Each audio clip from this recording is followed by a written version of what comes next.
আমাদের প্রধান প্রধান যে কয়টা জায়গা আছে আপনাদের কাদারতে বলি, গুলিস্তান, বাইতুল মোকাররম, নিউ মার্কেট, তারপর এটা আপনার এদিকে ওদিকে শোনেন যে শ্যামলী, কাউন বাজার, আগারগাঁও, এতটুকু যদি শোনেন আমরা দেখেছি যে প্রধান সড়কগুলোতে যে বসে হকারের সংখ্যা যেটা ৩,৬৭০ জন। এবং এই মুহূর্তে আমরা যে নীতিমালা এটার আওতায় আমরা পুনর্বাসন করতে পারবো ১৮৮৯ জনকে, আর আমরা পারবো না ১৭৮১ জনকে।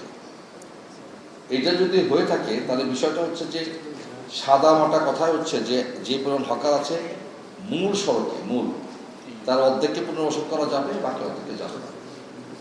এখন না গেলে কি করবো? তাদেরকে আমরা বের করে দিব? আসলে আমরা সেটা করবো না। তাদের জন্য আমরা একটা ভিন্ন ব্যবস্থা করবো। সেই ব্যবস্থাটা কখন হবে? সেই ব্যবস্থা রাতে হবে। আমাদের কিছু কিছু জায়গা আমরা দেখেছি যে দিনের বেলা প্রচন্ড ভিড়, কিন্তু রাত্রেবেলা একদম খালি। এর মধ্যে অন্যতম জায়গা হচ্ছে আমাদের এখানে মতিঝিল। আমরা একটা নাইট মার্কেট চালু করতে চাই, রাতের অর্থনীতি, রাতে চলবে। অফিসের পরপরই আমরা এটা শুরু করে দিব। আমরা একটা গভীর রাত পর্যন্ত এটা ব্যবস্থা করব। যে লোকটা ৪ থেকে ৫ লাখ টাকা পুঁজি নিয়ে রাস্তার মধ্যে বসে, সে তো হকার না, সে ক্ষুদ্র ব্যবসায়ী, সে হকার না।